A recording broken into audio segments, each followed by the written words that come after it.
Good afternoon. It is Saturday, January 15th, 2022 on the Gregorian calendar and the 25th day of the 10th month on Yahuwah's calendar. I will stand and blow the shofar as we begin.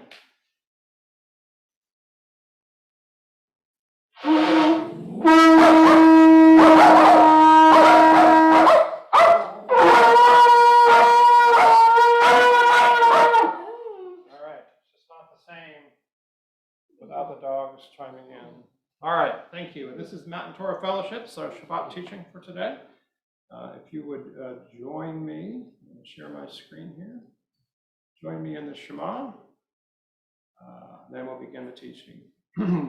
Shema Yisrael, Adonai Eloheinu, Yahuwah Echad, Baruch Shem Kavod, Malkuto, Leolam Vaed. Hear, O Israel, Yahuwah is our God, Yahuwah is one. Blessed is the name of his glorious kingdom for all eternity. And you shall love Yahuwah your God with all your heart, with all your soul, and with all your strength. These words which I am commanding you today are to be on your heart. You are to teach them diligently to your children and speak of them when you sit in your house, when you walk by the way, when you lie down, and when you rise up. Bind them as a sign on your hand. They are to be as frontlets between your eyes. And write them on the doorposts of your house and on your gates. And you shall love your neighbor as yourself. Okay, this is our reading for this Torah portion, Vayera, which means I appeared, not to be confused with Parashah 4, which is Vayera, which is he appeared. We will read the Exodus and Ezekiel portions and also the Romans, and I think part of the 2 Corinthians is what we will read and discuss. Jubilees give some background and confirming parallel accounts. The outline, and I'm going to probably spend a little more time on this because we're actually not going to talk at length about what would seem to be the main topic here. This is Moses being called by Yahuwah, and Moses kind of like second guessing things and trying to find reasons why he shouldn't be the one. And then the redemption begins, and we go through in this particular portion the first 7 plagues of the 10. Water turning to blood, frogs covering the land, lice, insects, disease, boils, hail, and lightning. So that might seem to be the main event, but we're going to talk about some other some other issues for which these plagues are supporting characters. I thought through what I was going to talk about, and the emphasis that I want to place is on this everything old is new again, which is, if you're familiar with the song, we'll kind of get to that. And you see some representation of some of the plagues that are represented different ways by different people. So I'm going to share Bible Gateway, and you can turn to Exodus 6, and we will begin there. Okay, so we're going to read Exodus 6:2 through 9:35, and then we'll talk about certain portions of it. This is the Tree of Life version. Adonai said to Moses, "Now you will see what I'm going to do to Pharaoh. By the way of a strong hand, he will let them go and drive them out of his hand." Sorry, that was the last verse from last week. God spoke further to Moses and said to him, "I am Adonai. I appeared to Abraham, to Isaac, and to Jacob as El Shaddai. Yet by my name, Adonai, did I not make myself known to them. I also established my covenant with them to give them the land of Canaan, the land of their pilgrimage where they journeyed. Furthermore, I have heard the groaning of Bnei Israel, whom the Egyptians are keeping in bondage. So I have remembered my covenant. Therefore, say to Bnei Israel, I am Adonai, and I will bring you out from under the burdens of the Egyptians.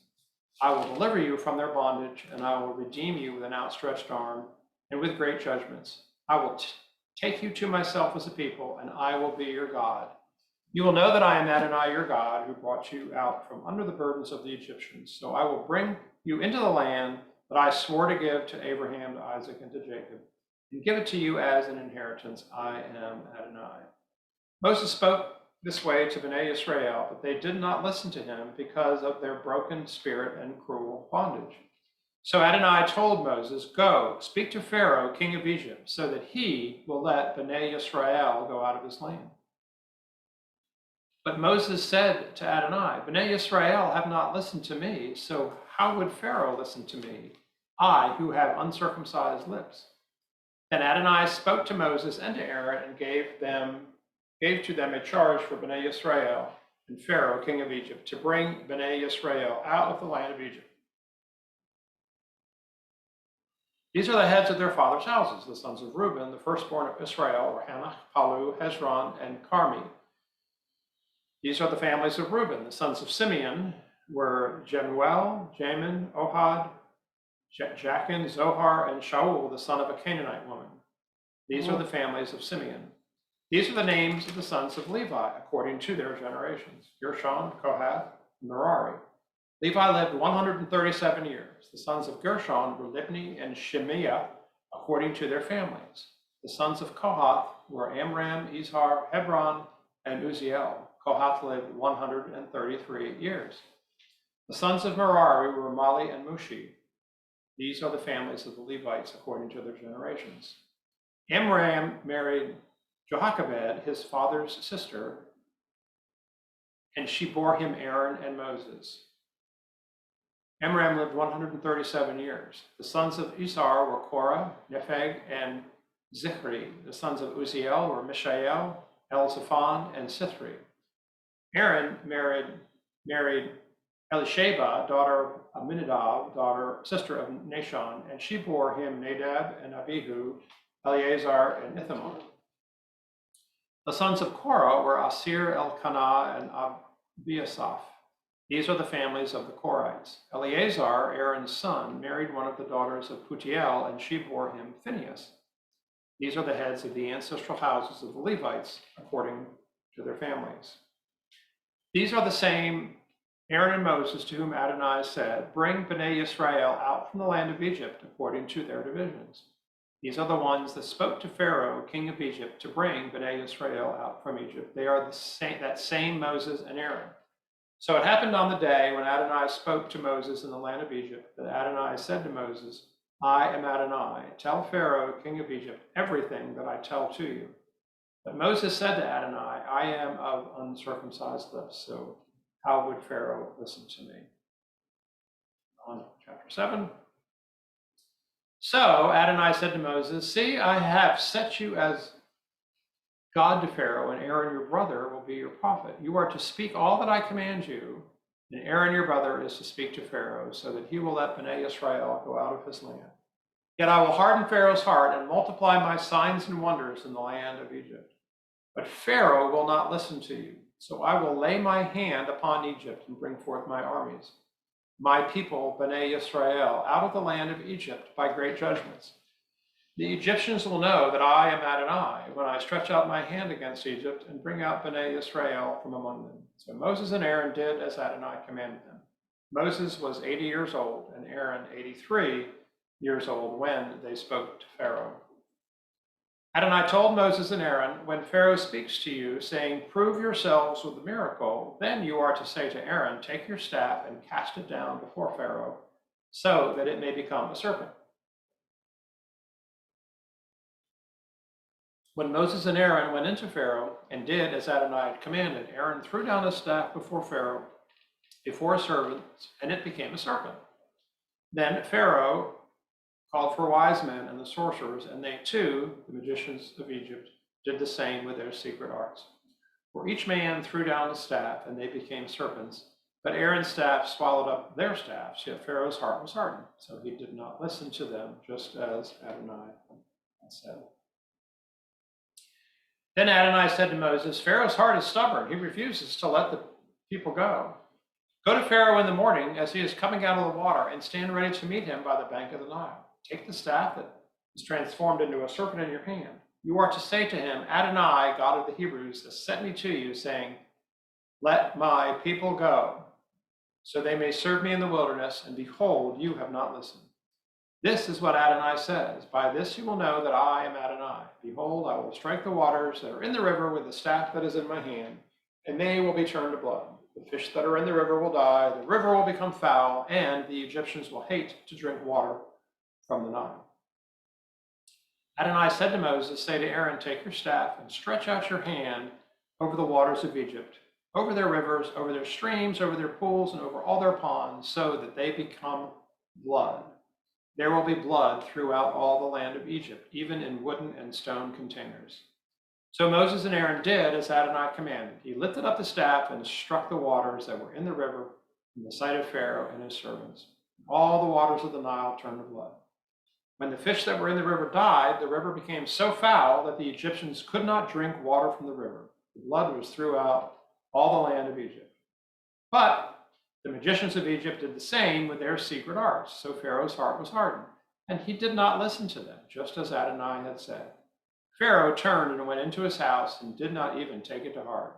So all the Egyptians dug around the river for water to drink because they could not drink of the water from the Nile. 7 days were fulfilled after Adonai had struck the Nile.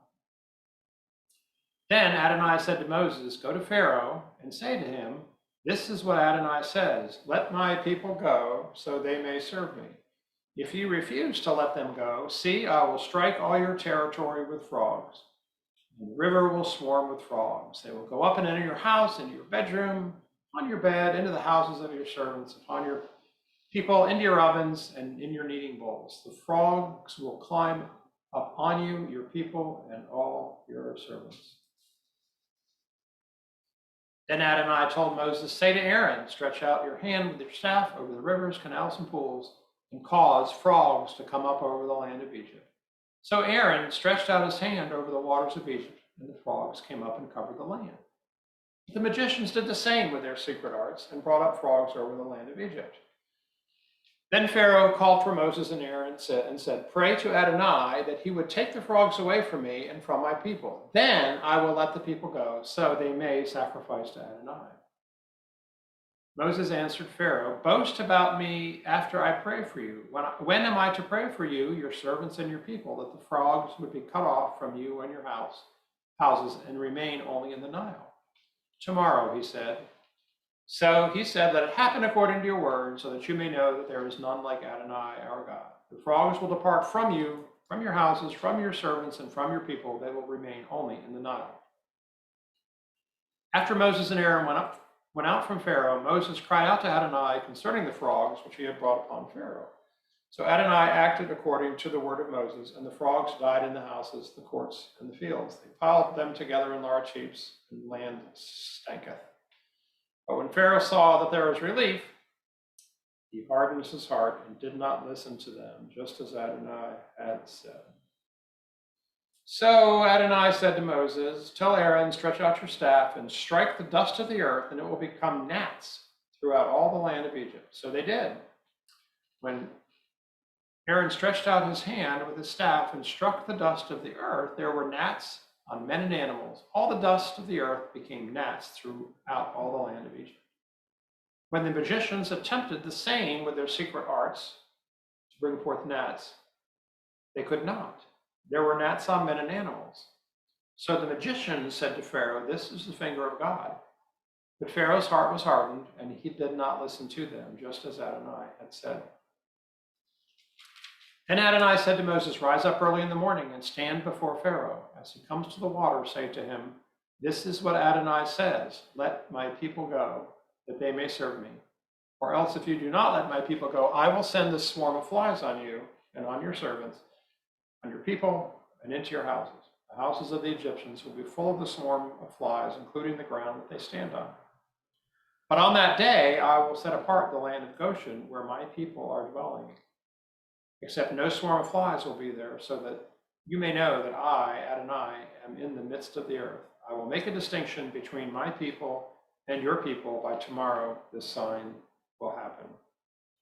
Adonai did just so. A massive swarm of flies went into the house of Pharaoh and into his servants' houses. All the land of Egypt was ruined because of the swarm of flies. So Pharaoh called for Moses and for Aaron and said, go, sacrifice to your God in the land. But Moses said that would not be right, for the offerings we intend to sacrifice to Adonai, our God, are an abomination to the Egyptians. If we sacrifice what is an abomination to the Egyptians, wouldn't they stone us? We must walk a 3-day journey into the wilderness and sacrifice to Adonai, our God, just as he tells us. Pharaoh said, I will let you go so that you may sacrifice to Adonai, your God, in the wilderness. Only you must not go very far away. Pray for me.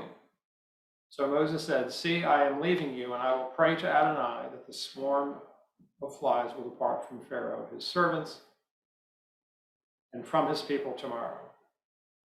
However, let Pharaoh no longer deal deceitfully by letting the people go sacrifice to Adonai. Then Moses went out from Pharaoh and prayed to Adonai. Adonai acted according to the word of Moses and removed the swarm of flies from Pharaoh, from his servants, and from his people. Nothing remained, but the Pharaoh hardened his heart this time also and did not let the people go.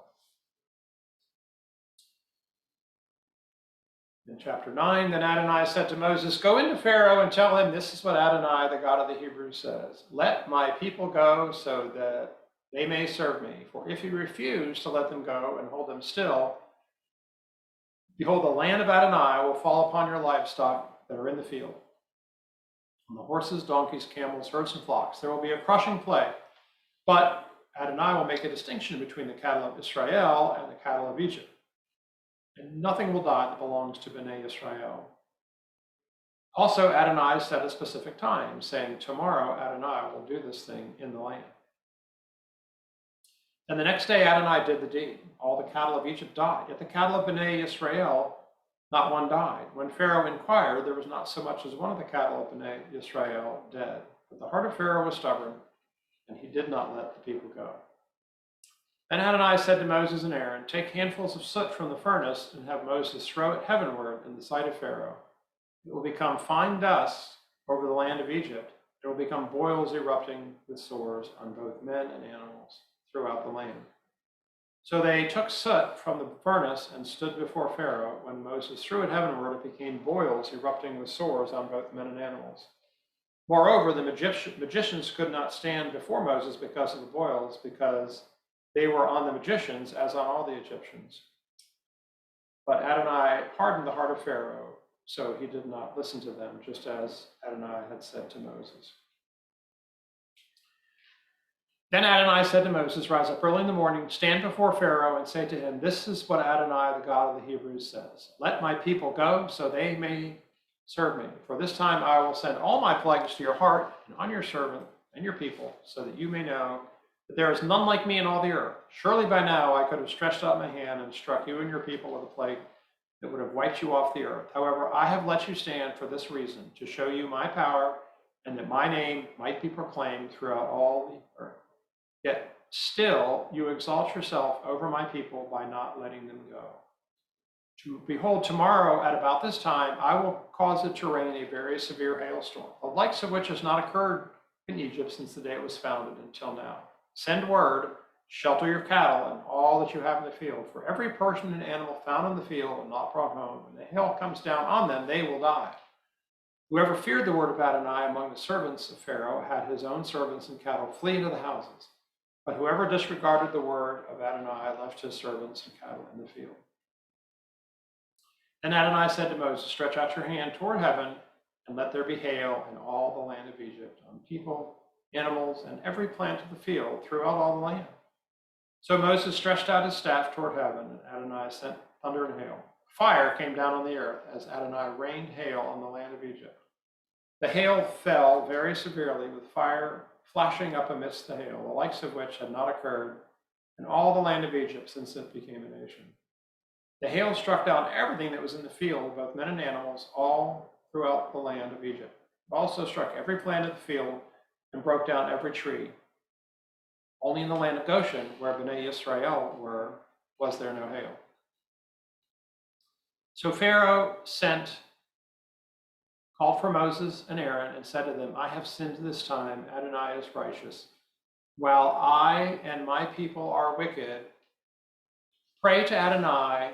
There has been enough of God's thunder and hail. I will let you go. You don't have to stay any longer.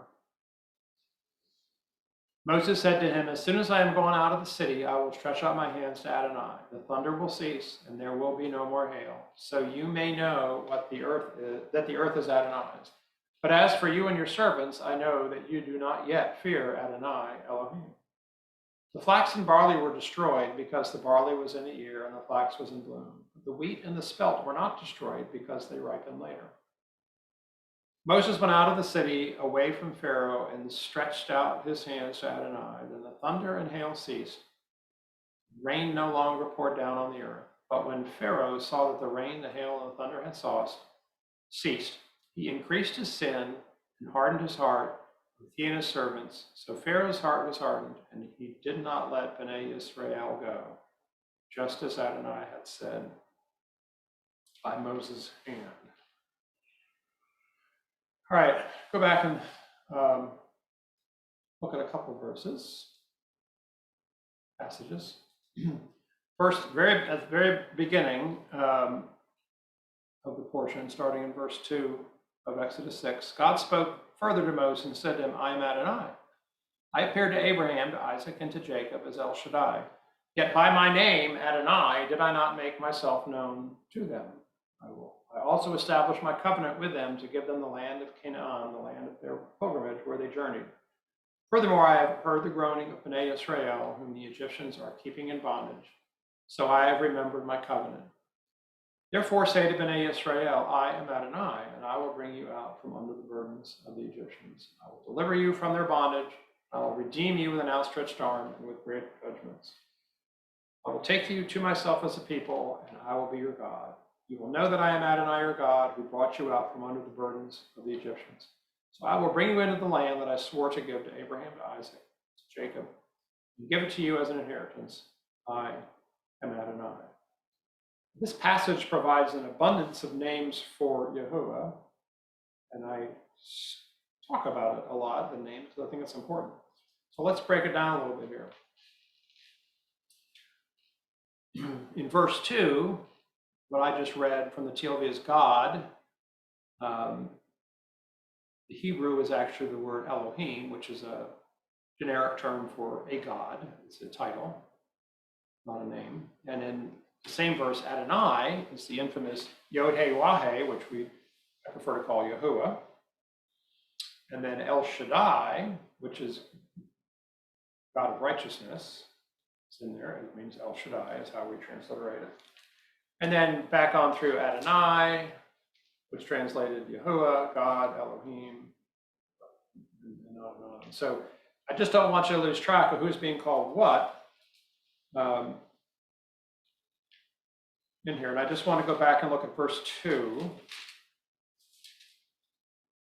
God spoke further to Moses and said to him, I am Adonai. And if you look at this, Adonai, that's Yahuwah. To me, his name is as clear as can be. I am Yahuwah. And as we had from last week, and Martha's excellent question in Exodus 3:15, I put in the Hebrew for Adonai there in the first line. God also said to Moses, you are to say to Bnei Israel, Yahuwah, the God of your fathers, the God of Abraham, Isaac, and Jacob, has sent to me. This is my name forever, and the name by which I should be remembered from generation to generation. If there is a question or even debate about Yahuwah's name, it's difficult for me to understand. Some may prefer Yahweh to Yahuwah or even Yahovah. And you can get that pronunciation from those letters if you want. I say my preference is Yahuwah, but I don't take exception to Yahweh or at all. The scheme of man to change Yahuwah to Lord, to make his name unpronounceable even, is just that, a scheme of man designed to focus on the traditions of man over the instructions of Yahuwah. We come back to the name issue often. I think it's important to understand what his word says rather than what man says. So I'll pause here for a minute. Is there any comments or discussion on the name part or anything? We're going to talk about some other passages, so just kind of limit your comments to this name issue at this point. You'll have an opportunity. for other questions. Anybody? If you're muted, please unmute.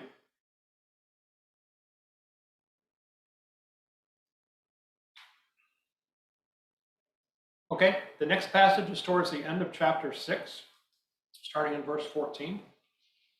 These are the heads of their fathers' houses, the sons of Reuben, the firstborn of Israel, were Hanach, Palu, Hezron, and Carmi. These are the families of Reuben. The sons of Simeon were Jemuel, Jamin, Ohad, Yakin, Zohar, and Shaul, the son of a Canaanite woman. These are the families of Simeon. These are the names of the sons of Levi according to their generations: Gershon, Kohath, and Merari. Levi lived 137 years. The sons of Gershon were Libni, Shimei, according to their families. Sons of Kohath were Amram, Ishar, Hebron, and Uzziel. Kohath lived 113 years. The sons of Merari were Mali and Mushi. These are the families of the Levites according to their generations. Amram married Jochebed, his father's sister, and she bore him Aaron and Moses. Amram lived 137 years. The sons of Ishar were Korah, Nepheg, and Zichri. Sons of Uzziel were Mishael, Elzaphan, and Sithri. Aaron married Elisheba, daughter of Minadab, sister of Nashon, and she bore him Nadab and Abihu, Eleazar, and Ithamar. Sons of Korah were Asir, Elkanah, and Abiasaph. These are the families of the Korahites. Eleazar, Aaron's son, married one of the daughters of Utiel, and she bore him Phinehas. These are the heads of the ancestral houses, the Levites according to their families. These are the same Aaron and Moses to whom Adonai said, "But bring Bnei Israel out from the land of Egypt according to their divisions." These are the ones that spoke to Pharaoh, king of Egypt, to bring Bnei Israel out from Egypt. These are that same Moses and Aaron. We all know that the genealogies in the Bible are not important, and we can skip right over them, right? What is this bit of genealogy doing right here in the middle of Yahuwah commissioning Moses to bring out his people, to bring his people out of slavery? Any thoughts before I share my thoughts? It just seemed to kind of interrupt the flow of the storyline and through this, whatever, 14 verses of genealogy.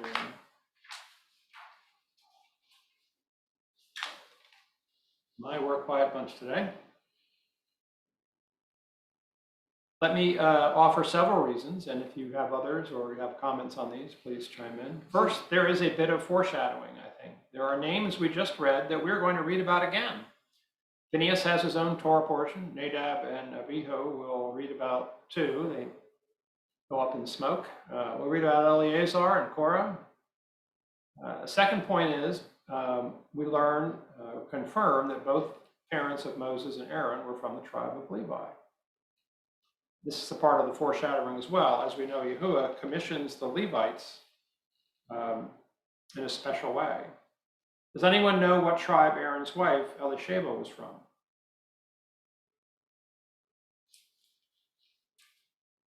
Levi. Not from Levi. Elisheba was from the tribe of Judah. Judah. A short side trip. Modern rabbinic teaching is that the lineage passes through the mother. That would make Eleazar and Phinehas and anyone down line of Aaron ineligible for becoming the Kohen Gadol, or high priest, an office they both held. So remember to test all things. The modern rabbinic teaching of lineage passing through the mother is contrary to Torah.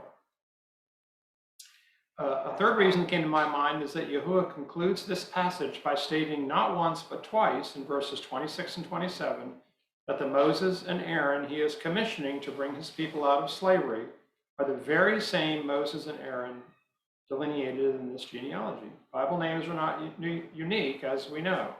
It's more than one Lamech, and on, and more than one, even Enoch and others. So more than one person may have a given name. This passage solidifies the lineage and the commission of these brothers so that there can be no question going forward.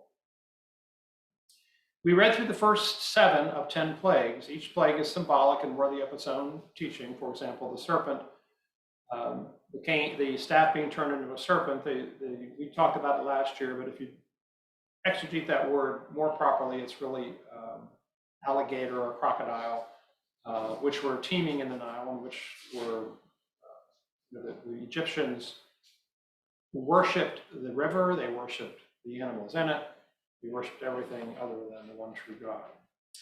But like I say, each plague similarly is symbolic and worthy of its own teaching. The first three plagues, water turns to blood. And mind you, I take this literally. The water wasn't turned to red water, it was turned to blood.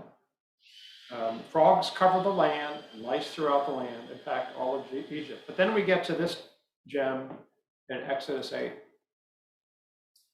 starting in verse 16. Then Adonai said to Moses, rise up early in the morning and stand before Pharaoh. As he comes to the water, say to him, this is what Adonai says, let my people go, that they may serve me. Or else, if you do not let my people go, I will send the swarm of flies on you and on your servants, on your people and into your houses. The houses of the Egyptians will be full of the swarm of flies, including the ground that they stand on. But on that day, I will set apart the land of Goshen, where my people are dwelling. Except no swarm of flies will be there, so that you may know that I, Adonai, am in the midst of the earth. I will make a distinction between my people and your people. By tomorrow, this sign will happen. This is a mic drop moment for sure. And we know the rest of the story, leaning into next week's portion a little bit. Yahuwah's people, what we refer to as Bnei Yisrael, are protected from the last 7 plagues.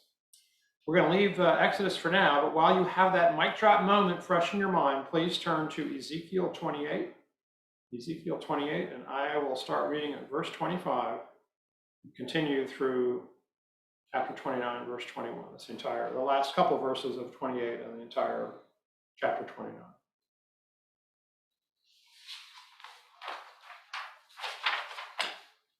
All right, I wet my whistle and we'll get started. I have something to add. Go ahead, here. A lot of cultures worship water gods. And I think that's what Pharaoh was going down to the water. I think it was more of a worship than a bathing. Because they could bathe in the palace. Yeah, surely he could have They found his ancient, people bring urns of water up so that he could bathe in the comfort of his palace. Yes. right, and they had, in archaeology, they've found ancient bathtubs. So I don't think that's what he was going down there to do. Okay, that's a good point. Everything, say, if you pull the string and do the research, you'll find everything in there is one way or another was worshipped or feared by the Egyptians. So, okay, so off to Ezekiel. Again, the first 2 verses here from chapter 28, and then we'll pick up at 29. Thus said Adonai Elohim, when I have gathered the house of Israel from the people among whom they are scattered, and show my holiness through them in the eyes of the nations, then they will live in their own land, which I gave to my servant Jacob. They will live safely there, and they will build houses and plant vineyards. They will live securely when I have executed judgments on all those around them that treated them with contempt. So they will know that I am Adonai, their God. On the 12th day of the 10th month of the 10th year, the word of Adonai came to me, saying, Son of man, set your face against Pharaoh, king of Egypt. Prophesy against him and against all Egypt. Speak and say, Thus says Adonai Elohim, Behold, I am against you. Pharaoh, king of Egypt, the great crocodile lying in his rivers, who says, My Nile is my own, I made it for myself. I will put hooks in your jaws and make the fish of your streams stick to your scales. I will haul you up from within your rivers, and all the fish of your streams will stick to your scales. I will leave you in the desert, you and all the fish of your streams. You will fall on the open field. You will not be gathered or picked up. I will give you as food for the beasts of the earth and the birds of the sky. Then all the inhabitants of Egypt will know that I am Adonai, because they were a staff of reed to the house of Israel. When they took hold of you by the hand, you snapped and tore all their shoulders. When they leaned on you, you broke and wrenched all their hips. Therefore, thus says Adonai Elohim, behold, I will bring a sword against you. I will cut you off from man and beast. The land of Egypt will become desolate and waste. Then they will know that I am Adonai, because he said, the Nile is mine, I made it. Therefore, behold, I am against you and against your rivers. I will make the land of Egypt an utter waste and desolation, from Migdol to Syene, as far as the border of Ethiopia. No human foot will pass through it, and no foot of beast will pass through it. It will be uninhabited for 40 years. I will make the land of Egypt a desolation among devastated countries. Your cities will be a desolation 40 years among ruined cities. I will scatter the Egyptians among the nations and disperse them throughout the countries. For thus says Adonai Elohim, at the end of 40 years, I will gather the Egyptians from the peoples where they were scattered. I will restore the fortunes of Egypt. I will cause them to return to the land of Hathros, the land of their origin. They will be a lowly kingdom there. It will be the lowliest of the kingdoms that will no longer exalt itself above the nations. I will diminish them so that they no longer rule over the nations, no longer be a security for the house of Israel, bringing to mind the iniquity of their turning after them. For they will know that I am Adonai. On the first day of the first month of the 27th year, the word of Adonai came to me, saying, Son of man, Nebuchadnezzar, king of Babylon, made his army labor against Tyre. Every head became bald and every shoulder chafed, but he and his army had no profit from Tyre for the labor that he had expended against it. Therefore, thus says Adonai Elohim, behold, I will give the land of Egypt to Nebuchadnezzar, king of Babylon. He will carry off her abundance, take her spoil, and take her prey. It will be the wages for his army. I've given him the land of Egypt as his wages, for which he served, because they worked for me. It was a declaration of Adonai. In that day I will cause a horn to shoot up for the house of Israel. I will open your mouth among them. They will know that I am Adonai. To me, this sounds a lot like what we just read in Exodus. Does that to anybody else? Certainly. Yeah. So It does.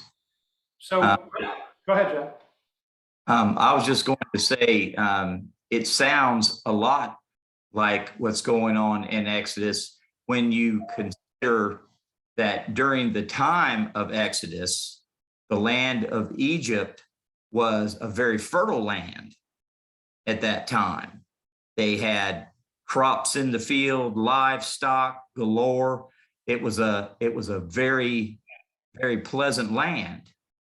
And in this prophecy here of Ezekiel, this marked the point in history that brought about a utter decline in Egypt. Around 595 BC, when this particular prophecy was given, Nebuchadnezzar was just on the verge of conquering Egypt. And from that point on, there were no more pharaohs ever again.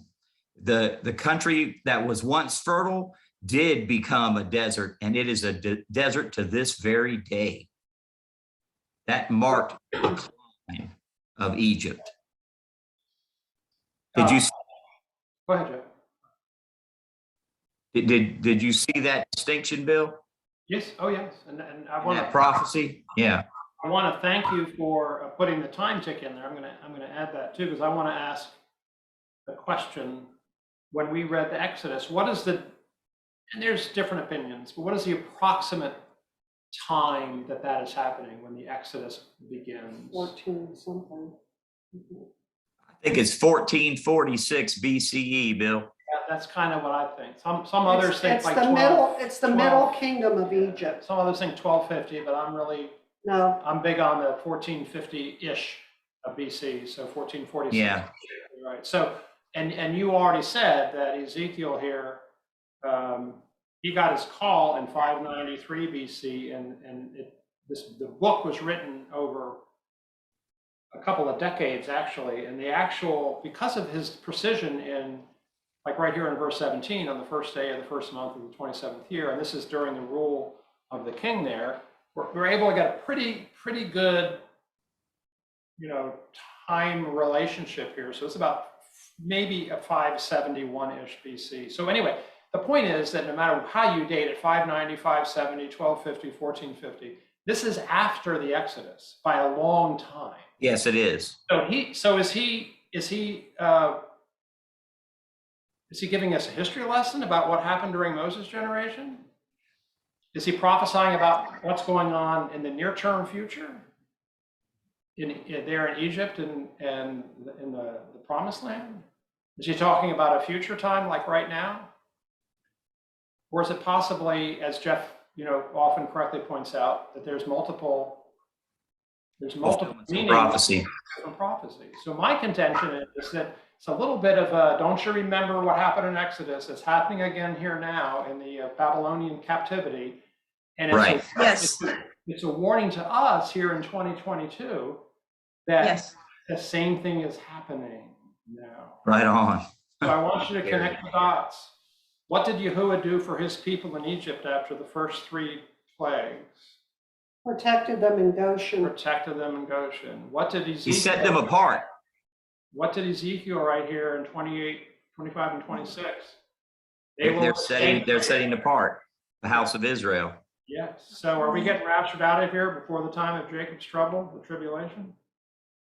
Not Yes. necessarily. Okay. So will we be protected from most of the trouble? Yes. I believe that. I think that's just a pattern that if you ignore it and think something different is going to happen, you're not being an honest student of God's word. So anyway, that's why I wanted to read the Ezekiel and just make that connection.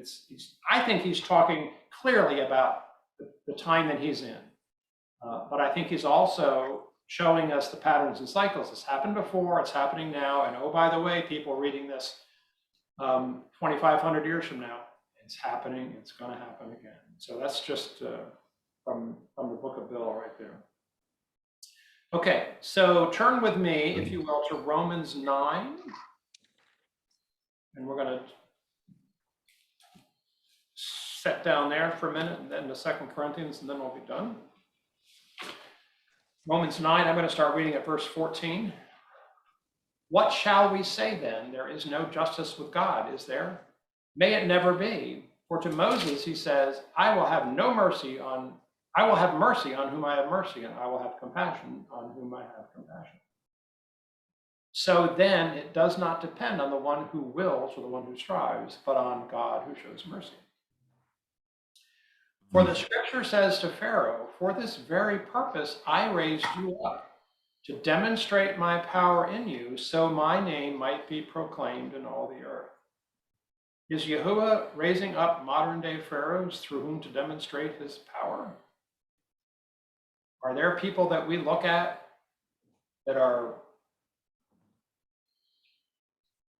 humanly leaders, leaders appointed by man, that are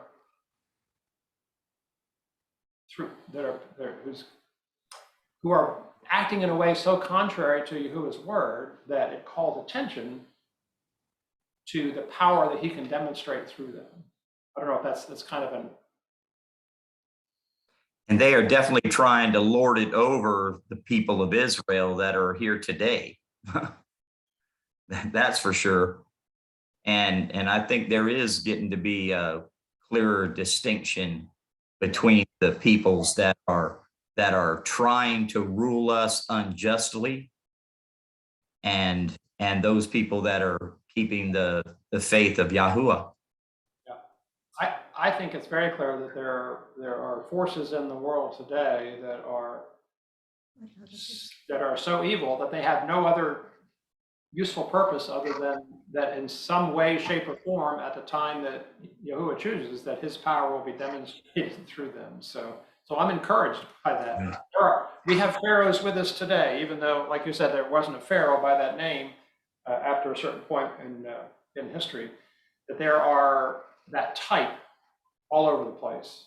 There are types of pharaohs who they worship the things of man, and they refuse to acknowledge the presence and power of God.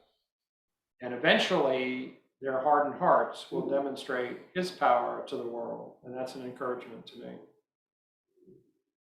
So that was what I got out of that particular passage. All right, if you want to turn to 2 Corinthians, I think it's chapter 6, yeah. I'm going to close with this.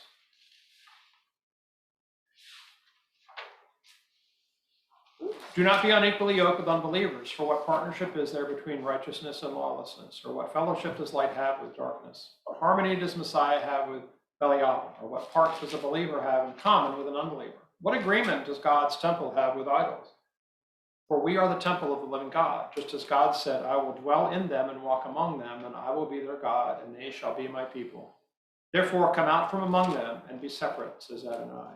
Touch no unclean thing, then I will take you in. I will be a father to you, and you will be my sons and daughters, says Adonai. So go back to 17. Therefore come out from among them and be separate. I'm sure other people and other generations have thought that this verse was written exactly for them and the time they were in, and I have no doubt that it had great application. But let me tell you what, to me, there's never been a time in my short time on this earth when it is the call to come out from among them and be separate, so that he will take us in, has never been louder and clearer to me. And I hope it's the same for you, because he wants to be a father to us, and he wants us to be his sons and daughters.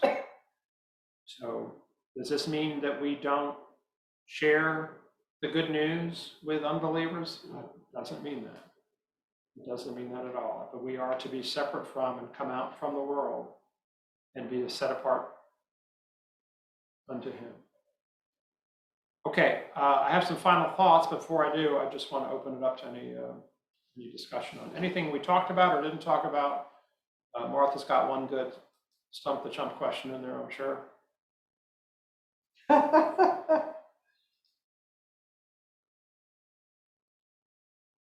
Anybody?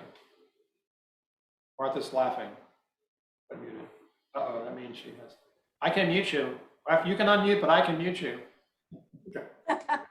I don't actually. I just wanted to scare you, so I sent Chip over to unmute us.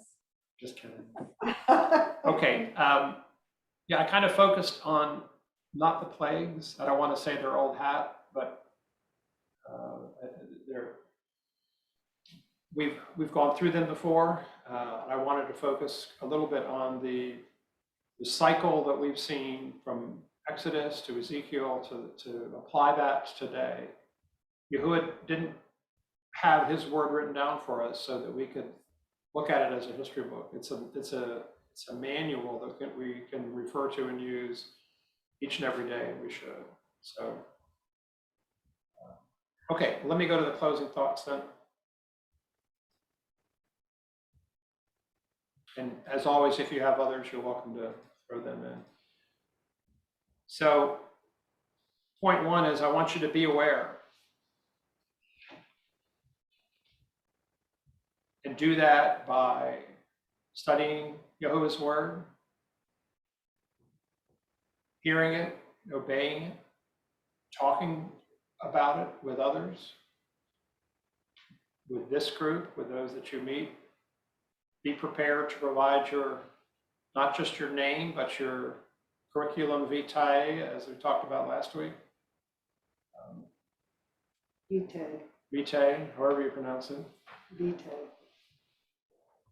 So be aware. Prepare. And it's pretty much the same steps for preparing. Once you know something, then you have to do something with what you know. There's a winter storm coming, so we do things to prepare for that. There's a bigger storm coming, and we're doing our best to prepare for that by being in God's word, seeking to walk as closely as we can within his word, following Yahushua so closely we trip over his heels, as I've shared many times. And don't despair.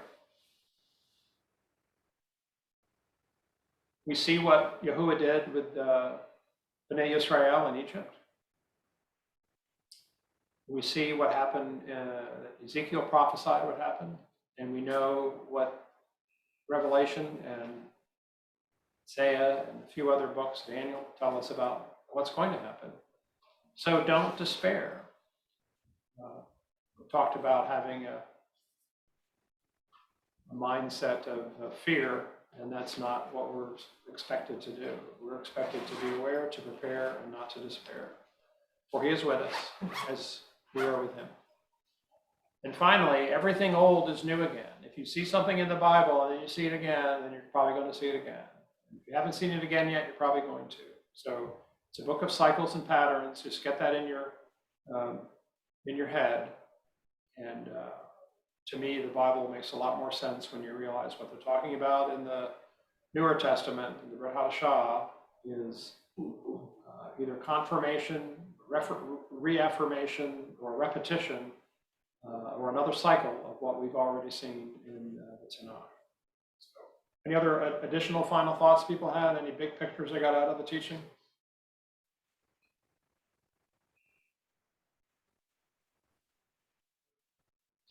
All right, I'll move on before Martha can get to the unmute button.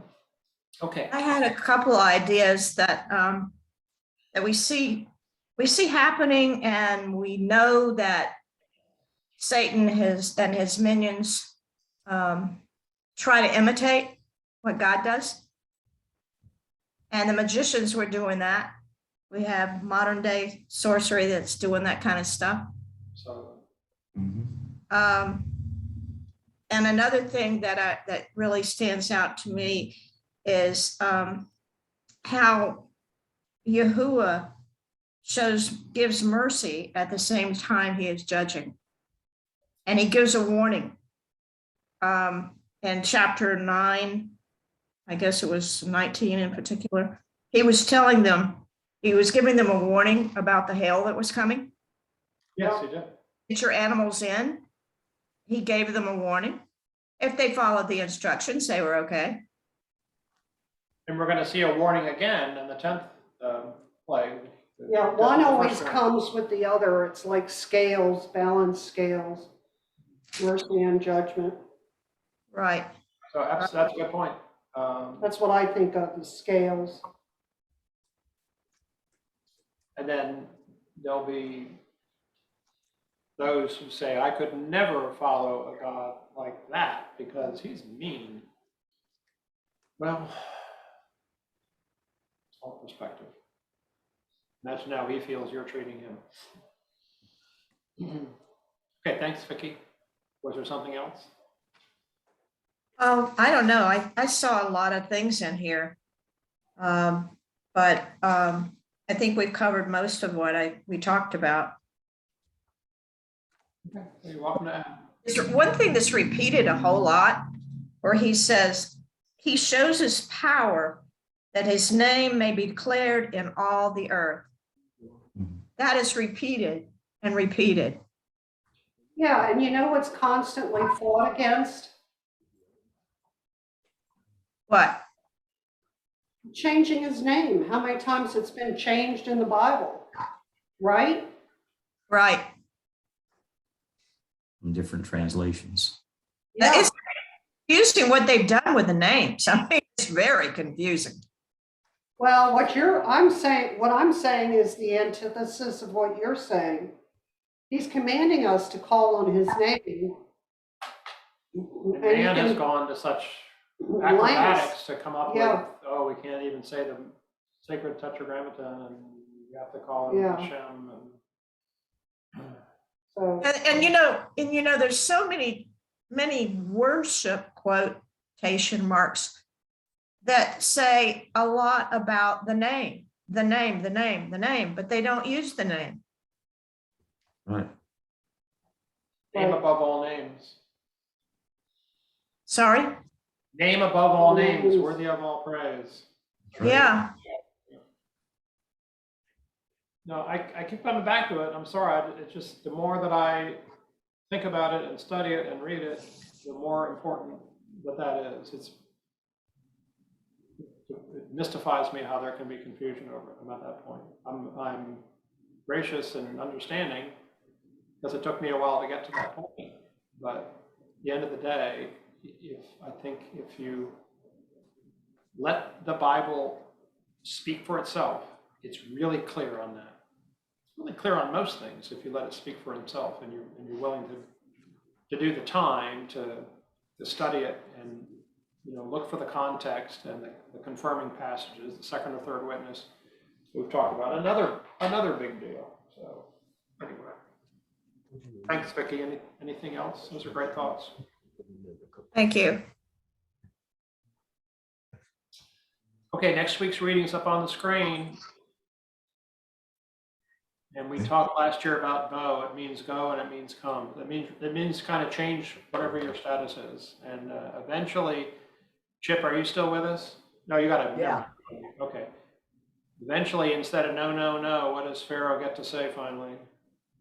Go, go, go. Yeah, that's it. You're going to be up next week, buddy. Count on it. Start practicing. Oh, I've been practicing all year. I I had a whole year to prepare. I put down, I'm pretty sure that next week is the last week we'll be in Jubilees for this cycle. So I've enjoyed it. I didn't talk about it today, but it's a confirmation. To me, it's been a great blessing to look at that through a different lens, to actually read it and study it. And still working on it, but it's been something to add to the repertoire. Okay, well, I will send out the reading. Again, like I said, I'm sorry I didn't send out the reading for this week until late in the week. I apologize. Feel free to remind me if you haven't seen it by Tuesday or Wednesday. I'll try to send it out today or tomorrow. Any last closing thoughts before I close this? It's not a question, a comment. It's just strikes me every time that we live in a world where people just sort of, they discount Yah or think that he is passive.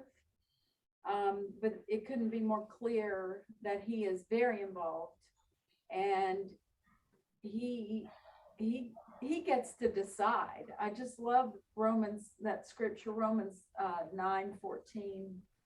Let's see, where was it? Just, I will have mercy on whom I have mercy, and I will have compassion on whom I have compassion. Look, people, he's in control. It's him. It's Yeah. him. And so anyway, there's great comfort in that and hope in that. But it's astounding that we live in a world where he is completely discounted, knowing that he is who that says he is. Yeah, no, you're right. There's, Martha, we're going to continue on that thought after the recording, okay? yeah, hang on after I stop the recording. Yeah, hang on. You know, we live in a world where children challenge their parents and says, well, you can't say because I said so. Well, kind of they can, but certainly Yahuwah can. It's not that he's capricious and whimsical. We have the ability to comprehend that which he knows and comprehends, and we need to accept that. And if he says, don't eat pork, even though there's 10,000 good reasons not to, that's good enough for me. And if he says, wear tassels with a blue thread in it, that's good enough for me. I don't have to get 27 different sources to tell me God got it right. Anyway, you're right. We discount. It comes back to not wanting to give up control to a higher authority, wanting to be, I made this bridge, I built this bridge. The water in the Nile is mine. The same kind of thing. We see it everywhere. It's a great point. Okay. Anything else? All right, I'm going to stop recording, but hang on. Oh, please. Abba Father, we just thank you for this day together, this time in fellowship.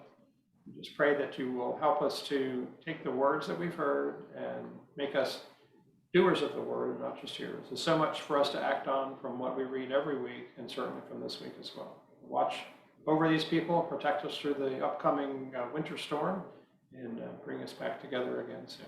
In Yahushua's name we pray. Amen.